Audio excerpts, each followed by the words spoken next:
Hello everyone, ransom ডায়েরিতে আপনাদের সবাইকে স্বাগত। কলকাতার তুলনায় আমাদের গ্রাম বাংলার দিকে শীতের শুরুটা একটু তাড়াতাড়ি হয়ে যায়। আর এই হালকা হালকা শীতের আমেজে যে কোনো কিছুর পোড়া ভর্তা খাবার মজাই আলাদা।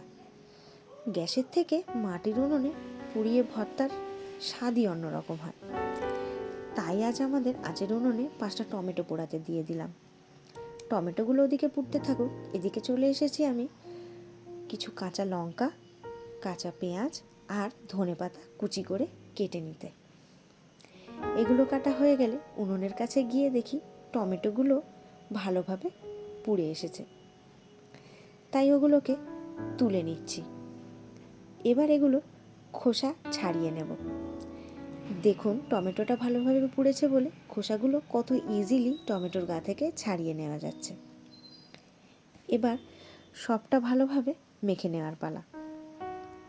পেঁয়াজগুলোকে স্বাদ মতো লবণ দিয়ে মেখে নিলাম, তারপর টমেটোগুলোকে মাখবো। টমেটোটা পোড়ানোর ফলে কতটা জুসি হয়েছে দেখুন। এইভাবে একে একে সব টমেটোগুলোকেই মেখে নিলাম। এবার এর মধ্যে দিয়ে দিলাম কাঁচা লঙ্কা কুচি আর ধনেপাতা কুচি। সবটা ভালোভাবে মাখিয়ে নিয়ে এর মধ্যে অ্যাড করে দিচ্ছি সামান্য পরিমাণে জিরে মরিচ গুঁড়ো আর সর্ষের তেল।